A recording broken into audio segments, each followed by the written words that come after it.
Good afternoon, everybody, and welcome to Connecting Tucson with Jamie Overturf, where we focus on connecting our community and local businesses. Today we have Jim Gresham, who is the event coordinator for the Fiesta Deos Bomberos Feast and Fairways event here in Tucson.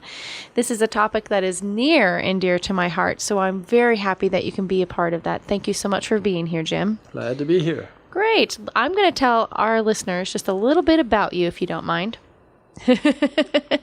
Go ahead. Oh, well, you didn't have a choice. But Jim Gresham is a retired 42-year veteran of the Arizona Fire Service and a member of the Arizona Fire Service Hall of Fame. He is also a Vietnam-era military veteran serving in the U.S. Air Force from 1965 to 1969. Jim was born and raised in Gary, Indiana, but Jim, I'm not going to hold that against you. Don't. He joined the U.S. Air Force in June 1965, and it was during that time in his military service that he ended up in Tucson. He married to Susan, and they have 5 children, 12 grandchildren, and 5 great-grandchildren. You have a house full. And counting. Is there more coming along the way? There's some coming, yes. Oh, just recently found out? Yes. Oh, congratulations Thank again. you. So, anyways, I believe you and Susan will be celebrating your 38th wedding anniversary this December, correct? That's correct. All right, so you got to take her someplace nice. Again, thank you for coming on the show, and thank you for your service. Thank you. So, Jim, you've had a very long and illustrious career in the military and fire service, and you are a member of the Arizona Fire Service Hall of Fame. Did you know you always wanted to be a firefighter, or was it a calling? How did that come about? No, it pretty much just happenstance. I was in the military here in Tucson, due to be discharged. As luck would have it, my kids' godparents, my kid's godfather was a captain on the fire department, Tucson Fire Department. Okay. And so he, knowing that I was due to be discharged and was looking for employment, made me aware of a firefighter test that Tucson was putting on. So he got me hooked up, signed up for the test, took the test, and was selected for the upcoming class, which was about 3 weeks after I got out of the military. So I went out of the military, took a brief 3-week sabbatical from that, and started working for the fire department July 7th of 1969. And you haven't looked back? No. In fact, enjoyed it very, very much. So you mentioned a test. Tell me a little bit about the kind of test that firefighters have to go through to become a firefighter. Well, it's kind of like it is today, only it's perhaps a little more complicated these days, but there's a written exam, and then if you successfully pass that exam, you take a physical agility test. And then if you score well on that, or high enough on that, you go to a departmental interview, and you're interviewed by officers from the respective fire department, in this case the Tucson Fire Department. And if you make the list, you go take a physical exam, a medical exam. If you pass that, you start work. So that physical agility test, is that where they're carrying all of those fire hoses up all of the stairs that I've seen on TV? Because I know for a fact, all of my listeners know, I can't do that. Yeah. It's not as, the one I took wasn't nearly as difficult as the one they take nowadays. We did some carries, and we drug hose, and we did a few other raised ladders and did a few other things, ran a half mile for time and stuff like that, but it's much more complicated these days. Well, I have to say thank you to everybody in service for doing that, because I know how strenuous, and it's physically tasking on your body in most cases as well, too. So. Well, you're young. I mean, I was 23 when this happened, and so I was in pretty good shape. But I know for a fact that they have firefighters testing at various departments 30, 40, even 50 years of age. Wow, 50. Yeah. And that's, they might relocate from another area of the country, and True. The opportunity's there, and they're not ready to hang it up. So they sign on for a department here, and there's plenty of opportunity in this Tucson area because there's quite a number of fire departments serving the area. Well, that's wonderful. So tell me, how do you become a member of the Arizona Fire Service Hall of Fame? Well, I would like to think it's just dedication and hard work. Some people are in there because of perhaps a significant rescue they may have performed that saved lives.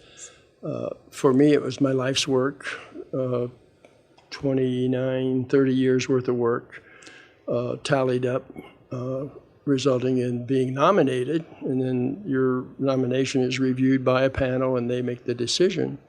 And I was fortunate enough to be selected. That so is that's amazing. like the pinnacle of my career right there. I was going to say that's amazing. 30 years of service. Right. And, you said you retired, but technically you're really not retired because you're still kind of working.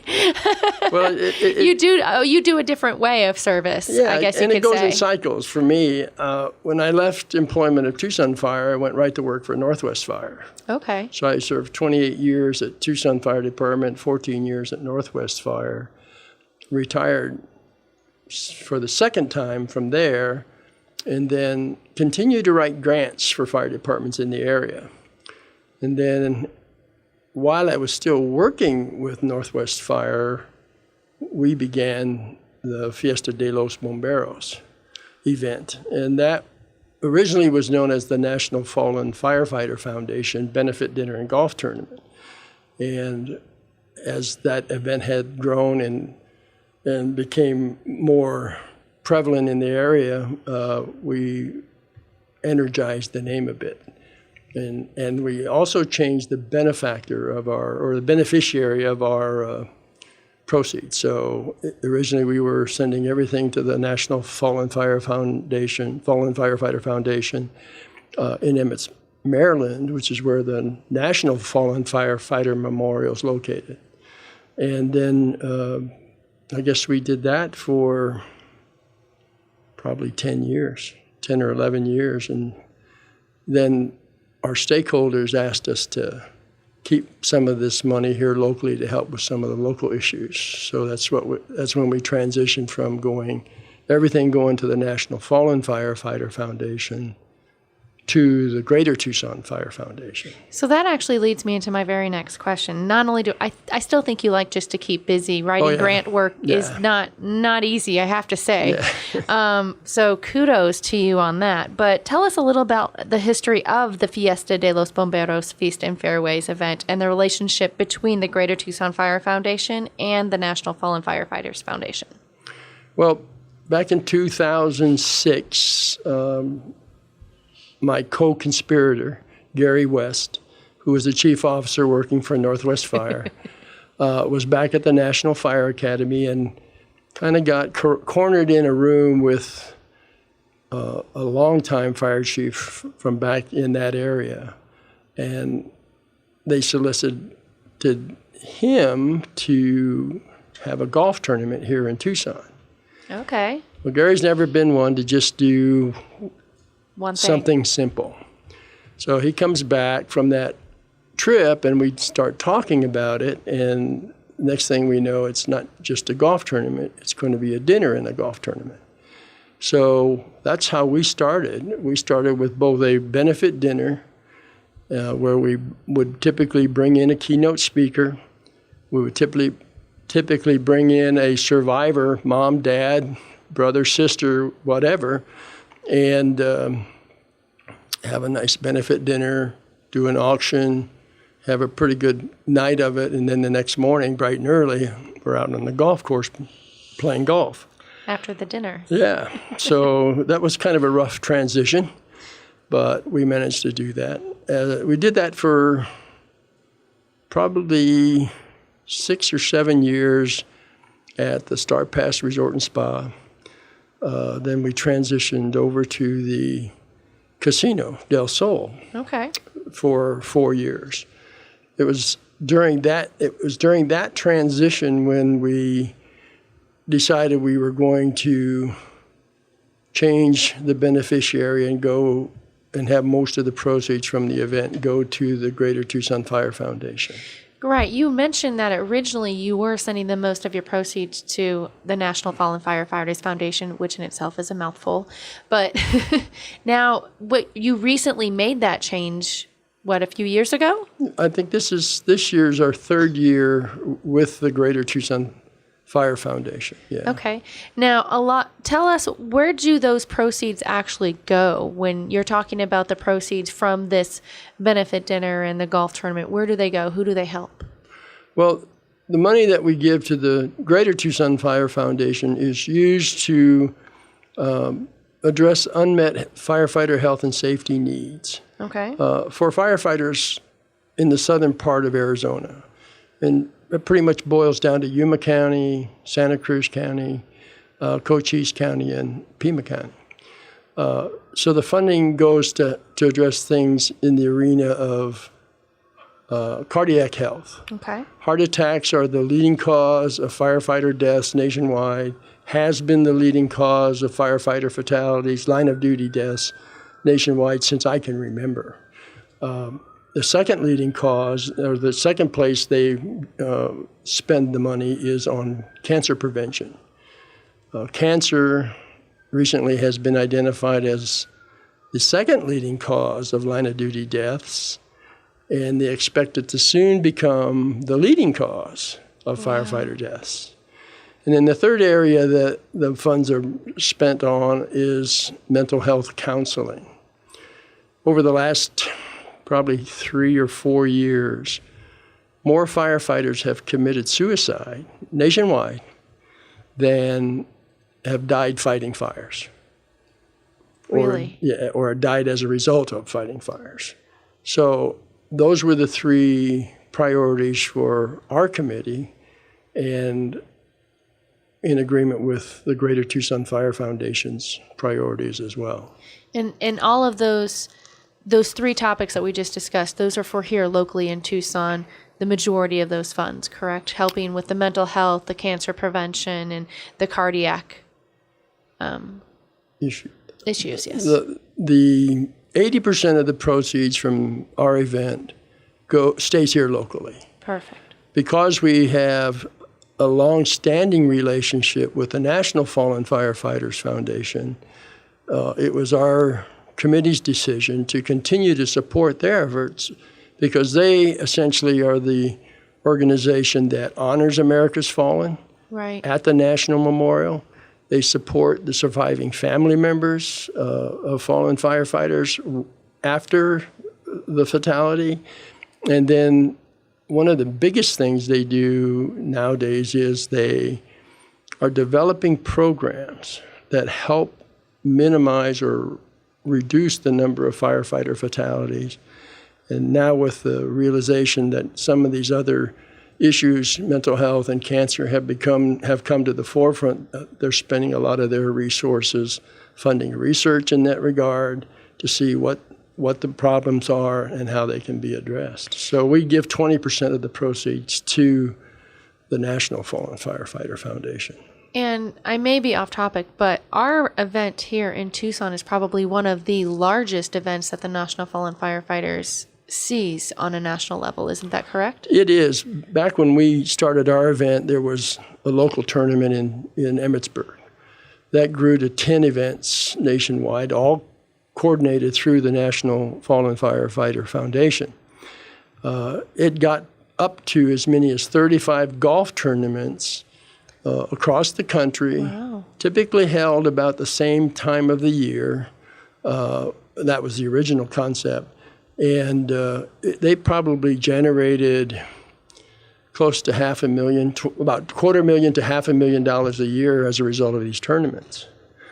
And so they've since declined, and they're probably doing about 25 tournaments nationwide. They're kind of done at different times of the year. You can't play golf in certain places. Well, you're not going to go play golf in Alaska? Yeah, you can't do that in certain times of year. But we used to do our event in June. We did it for probably 8 years, and then finally people said... June in Tucson. Yeah. finally the people said, it's too hot in June to be doing this event. I can But we see try that, to we try to economize. We try to get the hotels right when the prices are lower. We try to get the golf courses when the Maximize green the fees are lower. profits. Exactly. Exactly. And it worked out. But then as we began doing this event, we realized that those same rates are available in September, depending on when in September. Right. And so we decided to move it to September a couple of years ago, and it's actually worked out quite well for us. So I know we've had many of these conversations before because, I do now sit on the board with you and I try to help out in the best of my capacity and abilities. You You're all are doing well. training me very well. We're going to keep you. Well, thank you. I plan on staying around.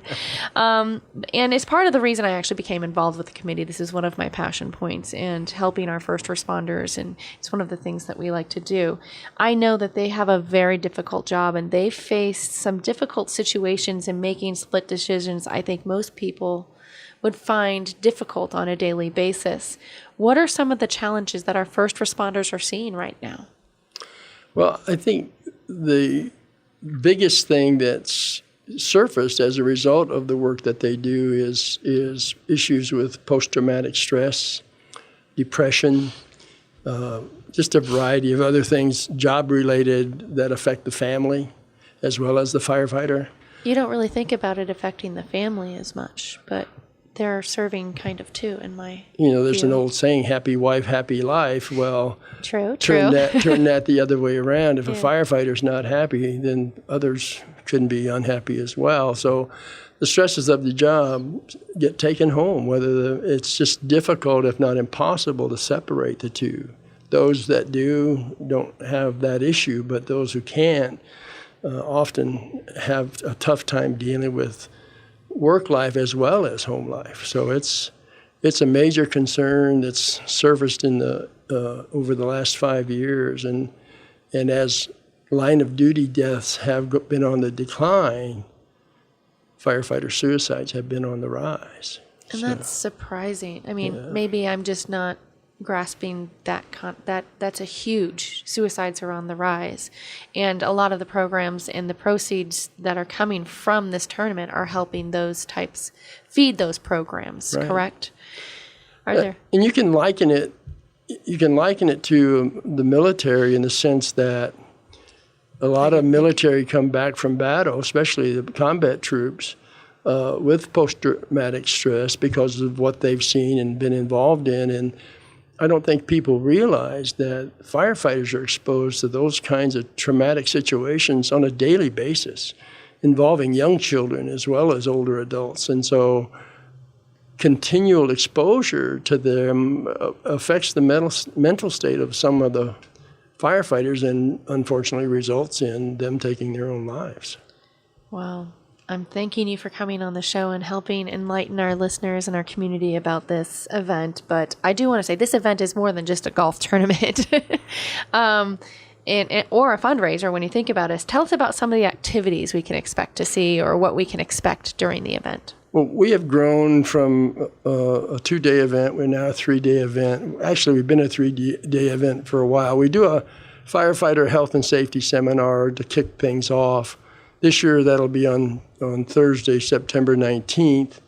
We'll be out at the Star Pass Resort and Spa. This seminar is open to firefighters, officer level, line level. I mean, any level of firefighter who's interested in the topic. But obviously, given our discussion about mental health, this year's topic is going to focus on firefighter mental health. And hopefully, the people that attend that will help. Will get enough information to go back to their own departments and kind of hold this problem at bay, or at least get the firefighters aware of Starting the talks. and where their resources are. And they currently have resources that they don't use.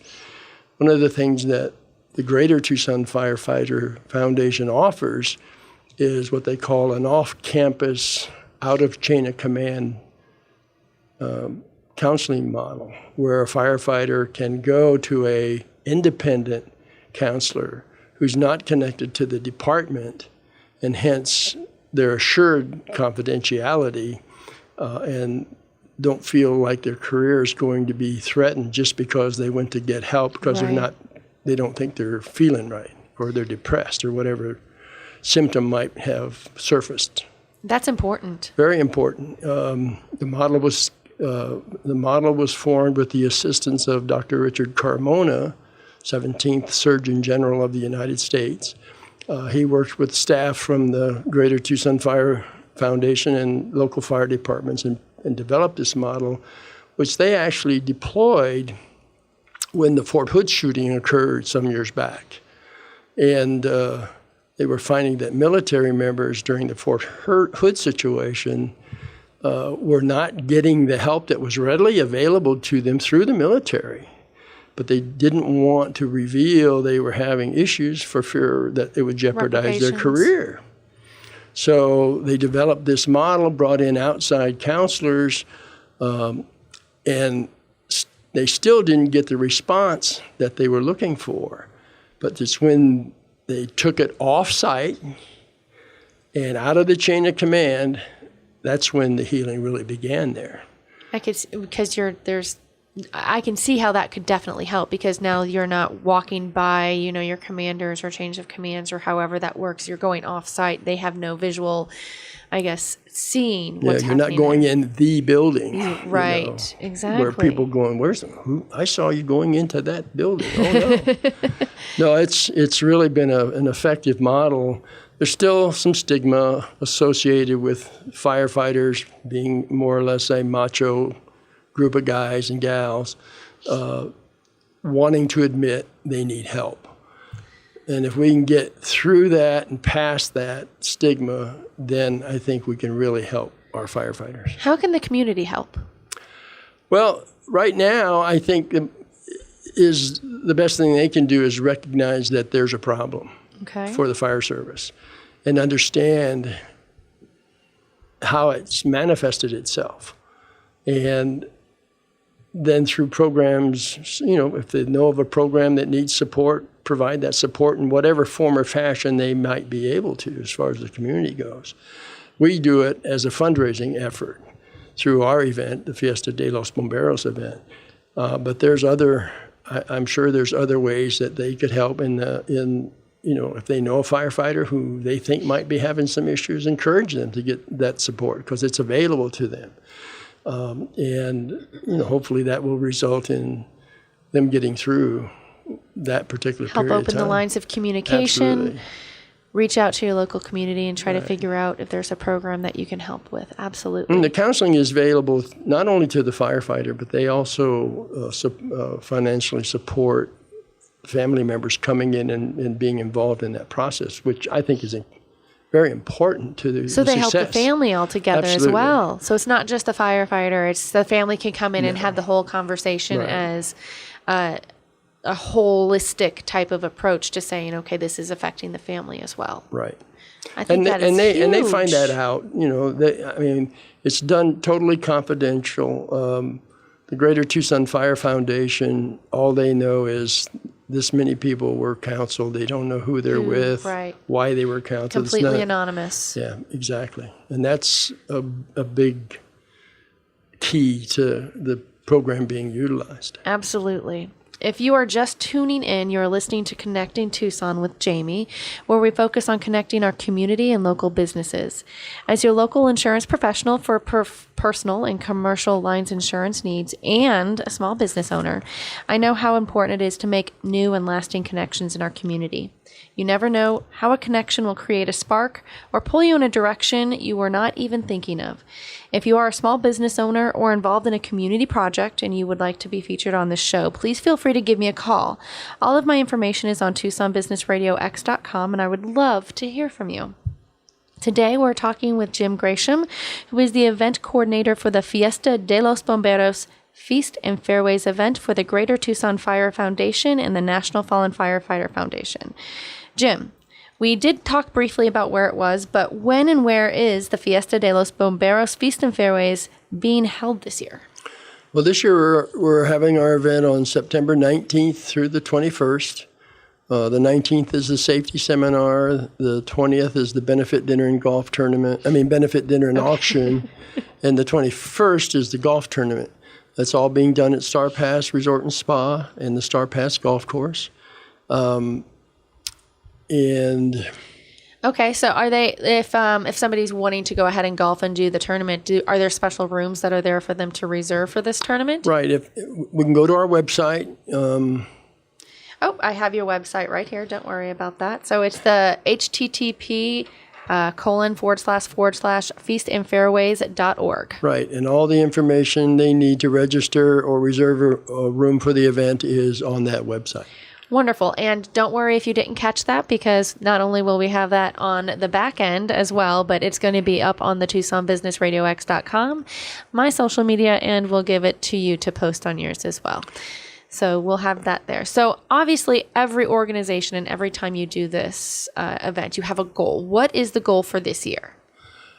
Financially? Okay, so financially and or program-wise, what is the goals? Well, our goal this year, program-wise, is we're supporting the three major programs that address the three major causes of firefighter fatalities. Okay, so that's the cardiac that we spoke of, cancer, and suicide. Suicide, Right. okay. And what is your financial goal?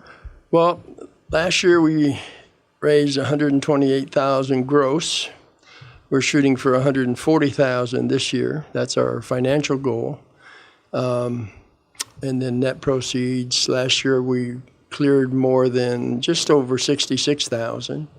And this year we're hoping to hit into the $75,000 range. So obviously that's a huge goal and a huge amount of number. Did you achieve your goal last year? We killed our goal last year. So what was your goal last year? Our goal last year was only $90,000.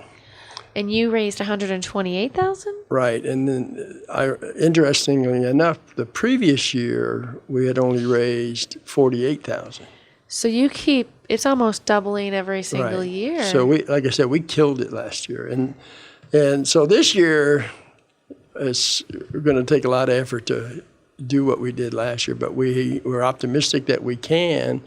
We were 10 tables short of a sellout at our dinner, so we're shooting for getting 560 folks at the dinner this year. Last year we had 499.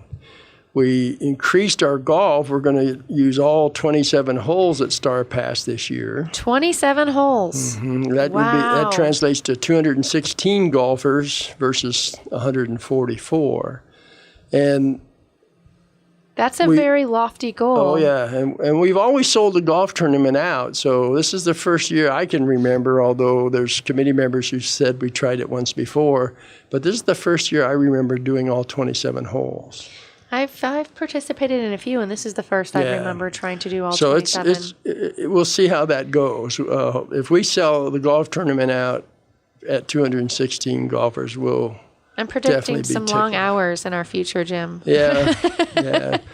Being on the golf committee, yes, you're exactly right. I know, right? So this is a huge undertaking. How long has the Greater Tucson Fire Foundation been planning this fundraiser, and who is involved? Well, we started each year. When we close out our event, we do a post-event review. Okay. When we switched to September 2 years ago, we did that review in October, and then we started working on next year's event right away. Okay. So it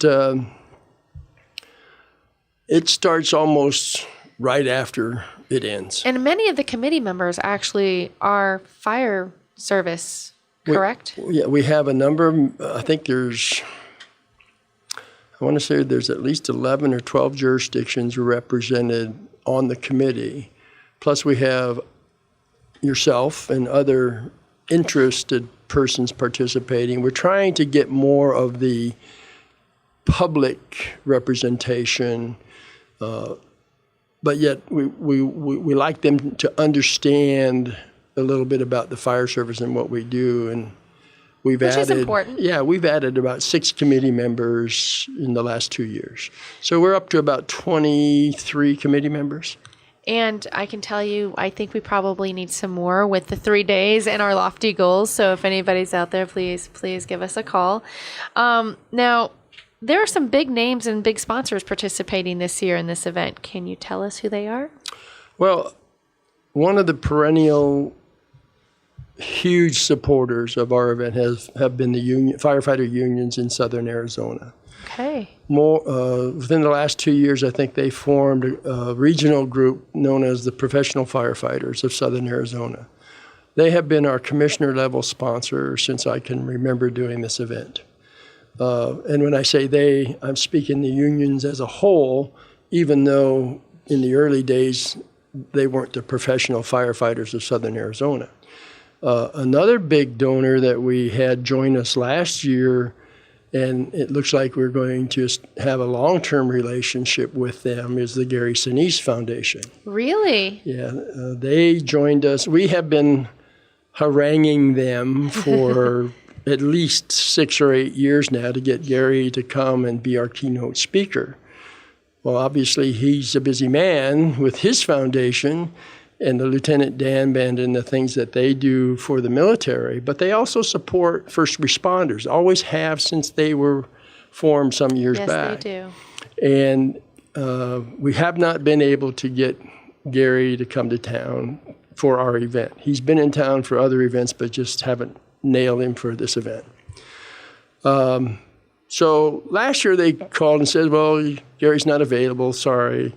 Would you take 10 grand? So we said, sure, we'll take 10 grand. We still want Gary, but we'll take the money too. And so they joined us.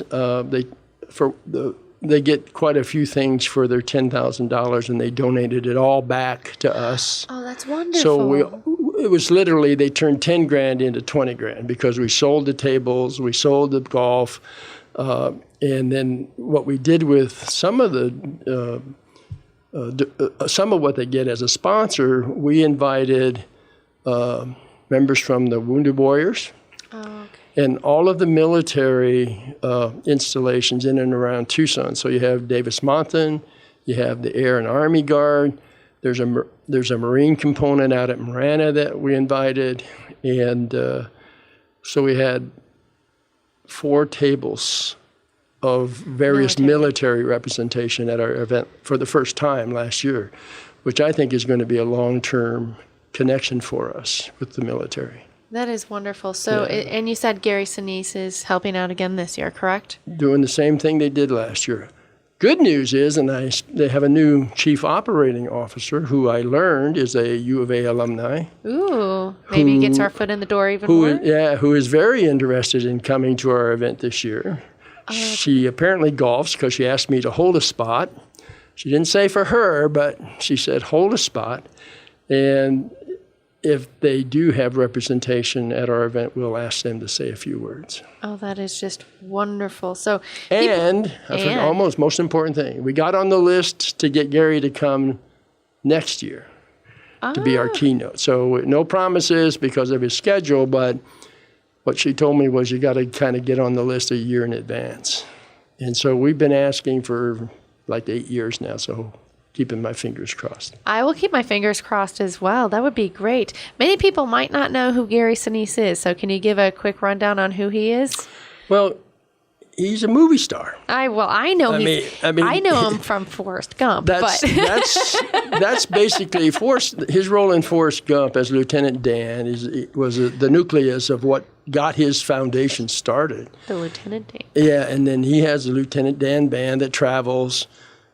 We tried to get him booked here through the casino when we were out at the casino, but they weren't available, or we would have had them here, which would have been super. And then that would have meant Gary would be here, which would have meant he could have been our keynote speaker.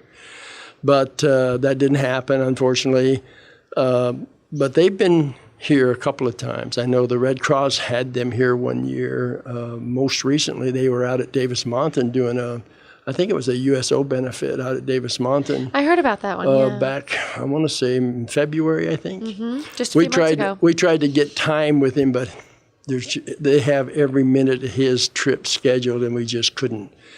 We would have had to go sit at the bar where he was supposed to be and drag him off to the side to get to get a word with him, but we couldn't schedule anything. Oh well. Next year, fingers crossed. Yeah. Next year. So I do, like I said, predict long hours in our future. The thing that struck me when we were talking a few minutes ago was that the funds, the proceeds are doubling every year, each and every year. And it seems like in these last 3 to 4 years, that's been where it's been doing the most trickling. To what do you attribute this event's success in the last 3 years, that you've been able to achieve your goals, and not just achieve them, but blow them out of the water, per se? Well, I believe it's our formalizing of our relationship with the Greater Tucson Fire Foundation. They've been in existence since 2010. They have their tentacles out in the community. They're connected to some big hitters in the community, which resulted in us benefiting from that as we did our solicitations for the last couple of years. So, and they've been involved with us, not as a full partner, but they've supported our event ever since they formed in 2010. They started small with a little sponsorship here, a little bit. They buy a little trinket for one of the events there, and then pretty soon they became a sponsor, and then they became a bigger sponsor. And then I think it was last year, we signed a formal 3-year agreement with them. Nice. Our committee being the we, and we agreed to put this event on and donate the proceeds to their organization for the next 3 years, which goes through 2020. Well, I am ecstatic and being a part of this member. Now, we talked about the community helping with going out and seeing programs. How can the community get involved with this specific event, either small business owners or people? How can they help make this event bigger and better? Well, the first way they could be is sign up as a sponsor. Okay. And the levels of sponsorship we offer are delineated on our website. Our big level has already been sold. The Gary Sinise sponsorship is a bonus. We've dubbed that the red, white, and blue sponsorship. Okay. Which was perfect, I think, for that organization. I think that was perfect. And then we have chief level, captain, lieutenant levels. These are our major sponsorship levels, and they range from $5,000 for the chief's level, $2,500 for the captain's level, and $1,250 for the lieutenant level. And each of those have some perks going along with it, obviously. Yeah. All of them include a dinner table of 8. The chief and captain levels include golf. Chief level gets 2 foursomes. Captain's level get a foursome. You can also be a golf hole sponsor. It's only $300, and a lot of businesses, that's within most businesses' budget. Last year we had our most golf hole sponsors. We had 27, nice. Which was double the most we had in the previous years. So that was a nice boost for last year. So, and if they can't donate, is there opportunities to maybe volunteer? We do have some limited volunteer opportunity. Our committee is big enough to facilitate our event without necessarily needing outside volunteers.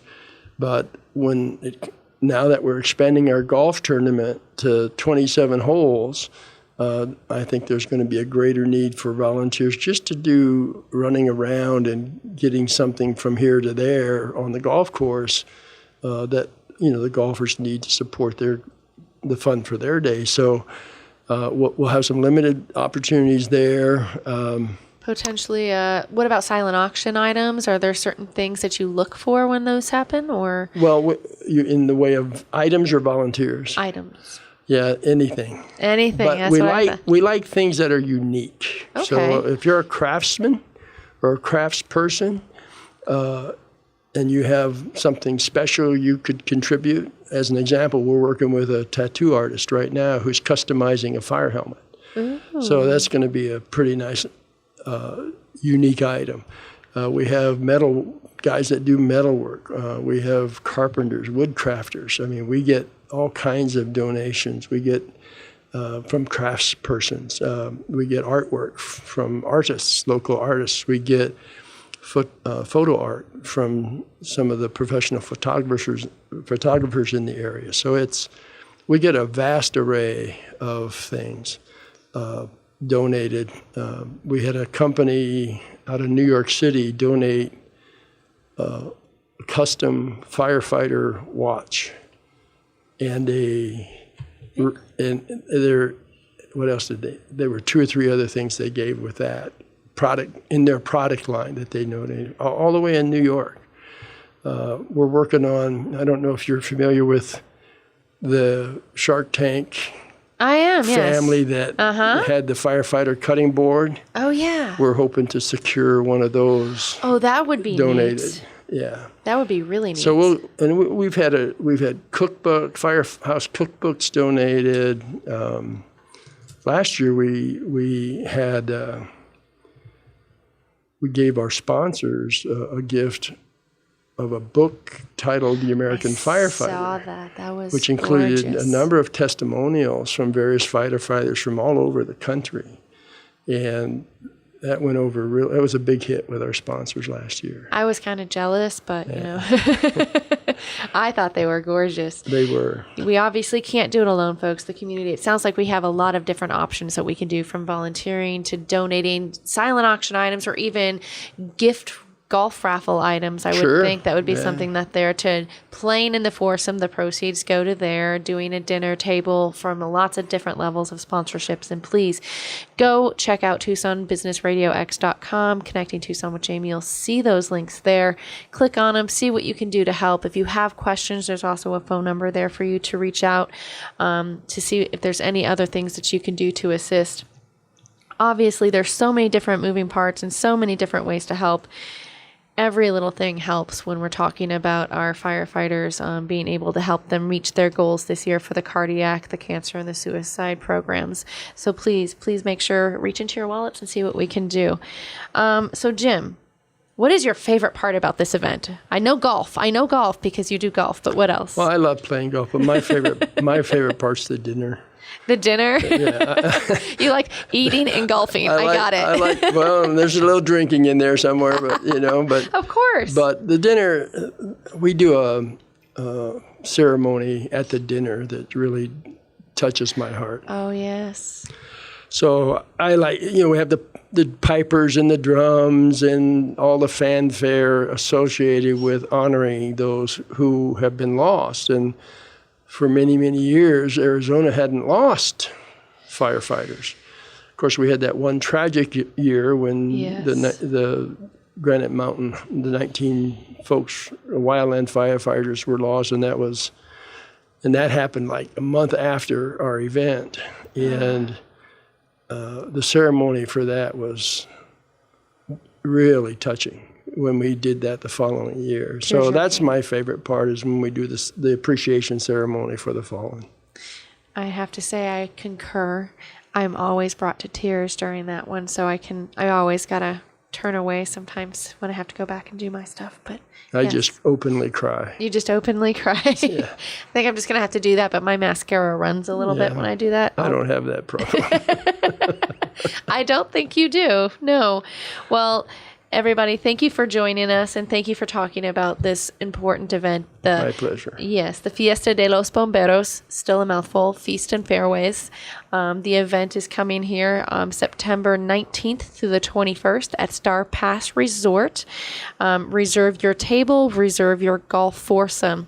That has been all for Connecting Tucson with Jamie here at the Stewart Title Studios.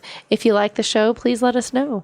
You can get to know a little bit about Jim Gresham or the Tucson Fire Foundation or the National Fallen Firefighter Foundation by clicking on TucsonBusinessRadioX.com and clicking on Connecting Tucson with Jamie. As always, don't be afraid to step out of your comfort zone and make a new connection.